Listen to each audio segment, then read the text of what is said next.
Why James Coburn refused to attend Yul Brynner's funeral. When the Hollywood legend died in 1985, the funeral was packed with stars. Icons from every era of cinema came to pay their respects. Directors, co-stars, industry titans. Everyone who was anyone showed up, except one man, James Coburn, the actor who had shared one of the most iconic films of all time with the deceased. The man who had stood alongside him as one of the 7 legendary gunslingers. And when people noticed his absence, the whispers started. Was it a scheduling conflict? Personal grief? A private decision? No. It was something far more deliberate. James Coburn stayed away from that funeral because he hated Yul Brynner. Not the professional kind of dislike. Not the competitive tension between 2 alpha personalities. Real, deep personal hatred that had been simmering for over 25 years. And what Coburn revealed years later about why he couldn't bring himself to stand beside that casket exposes something raw about Hollywood's golden age that nobody talks about. The cruelty. The ego. And the price some actors paid just to survive in the same room as a legend. James Harrison Coburn III was born on August 31st, 1928 in Laurel, Nebraska. Coburn's early life was far removed from the glamour he would later embody. His father ran a garage business and struggled with alcoholism, a shadow that shaped Coburn's childhood and instilled in him both independence and resilience. The family moved frequently, finally settling in California, where young James discovered a love for storytelling, performance, and the movies that offered an escape from instability. Coburn's path to acting was anything but effortless.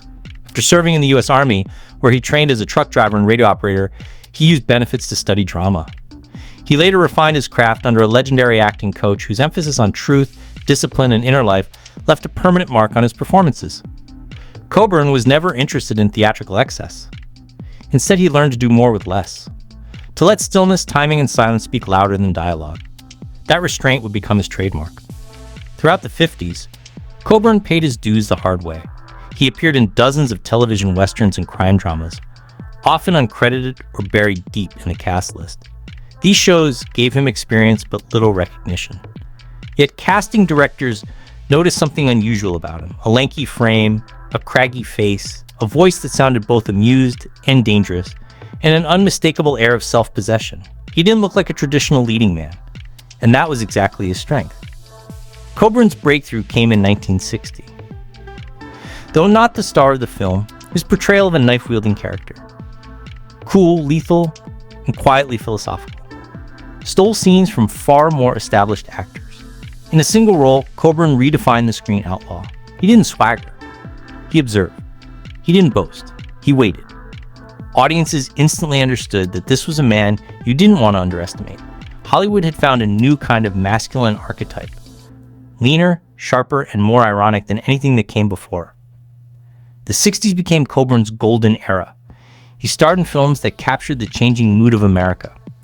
Whether playing a prisoner of war, a reluctant romantic, or a parody of a famous spy, Coburn infused every role with intelligence and sly humor. He was particularly effective in anti-hero roles. Men who operated outside conventional morality but followed their own strict codes. At a time when old Hollywood's certainty was crumbling, Coburn felt perfectly in sync with the cultural moment. Yet, even as his fame grew, Coburn resisted becoming a manufactured star. He turned down roles that didn't interest him, clashed with studios, and refused to be molded. This independence came at a cost. By the 70s, as Hollywood shifted again, Coburn found himself working less frequently. Compounding his professional challenges was a devastating personal struggle: severe rheumatoid arthritis. At its worst, the disease left him in constant pain and nearly unable to walk or work. For years, he virtually disappeared from the screen, leading many to assume his career was over. What followed was one of the quietest and most remarkable comebacks in film history.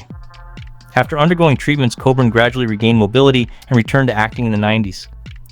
Age had deepened his presence rather than diminished it. His voice was rougher, his face more lined, but his authority was absolute. In films throughout that decade, he brought gravity, menace, and dark wisdom to supporting roles that lesser actors might have treated as disposable. In 1999, Coburn received the ultimate validation when he won the Academy Award for Best Supporting Actor. His performance as a violent, emotionally corrosive father was terrifying in its understatement. There were no grand speeches, no theatrical outbursts, just a lifetime of cruelty conveyed through posture, silence, and cold inevitability. It was the kind of performance that only decades of lived experience could produce. And the Oscar felt less like a career revival than a long overdue acknowledgement. If this story about James Coburn touches your heart, please share it with someone who needs to hear it.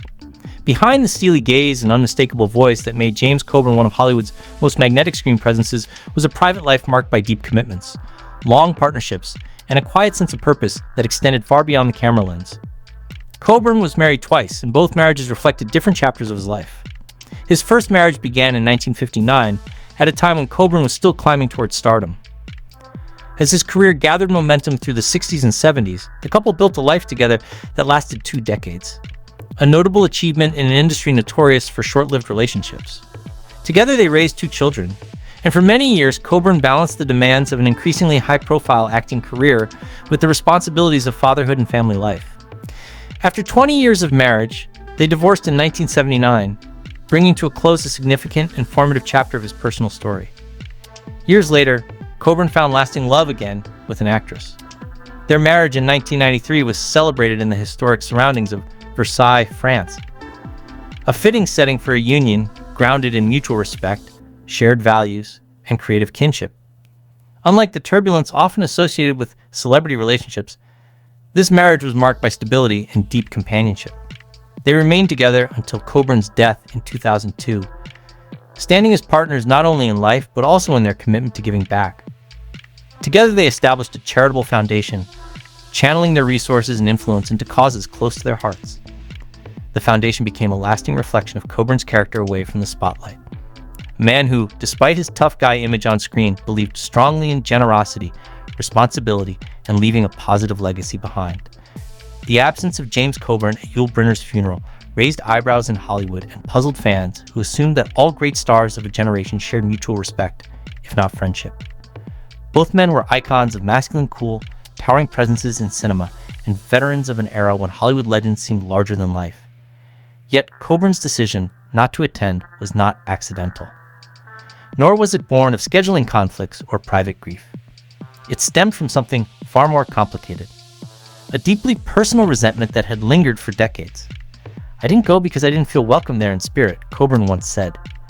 "People expect you to show up and pretend that history didn't happen. But I don't live that way." Coburn's feelings toward Brynner were rooted in their professional history, particularly during the making of their iconic 1960 film. While the movie went on to become a classic, its production was fraught with tension, ego clashes, and power struggles. Brynner, already a major star, wielded considerable influence on set. Coburn, then an emerging actor, felt that Brynner used that power in ways that diminished others. He dominated everything, Coburn recalled. It wasn't enough to be good. He had to be bigger than everyone else in the room. Coburn believed Brynner intentionally undercut fellow actors, especially younger ones who might one day challenge his screen dominance. He described an atmosphere where competitiveness crossed into cruelty, where subtle acts, blocking choices, camera placement, even rehearsal behavior, were used to keep others in check. There was a kind of calculation to it, Coburn said. He knew exactly how to make sure the spotlight stayed where he wanted it. What hurt Coburn most was not simply professional rivalry, but what he perceived as a lack of basic respect.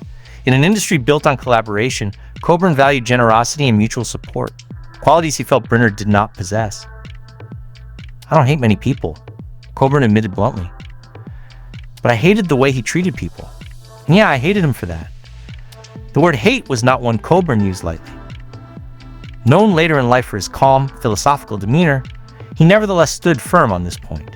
He felt that attending Brynner's funeral would have been dishonest, an empty gesture that erased years of unresolved bitterness. "A funeral doesn't erase the past," Coburn said. "It doesn't turn a difficult man into a saint." Coburn also rejected the Hollywood expectation that death automatically demands reverence. To him, respect had to be earned in life, not retroactively granted in death. "I believe in telling the truth," he said. "And the truth is, I made my peace by staying away." There was no public reconciliation between the two men before Brynner's death in 1985. Coburn never claimed that Brynner was without talent or charisma. On the contrary, he acknowledged his brilliance. He was magnetic.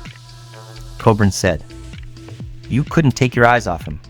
That was the problem. He knew it."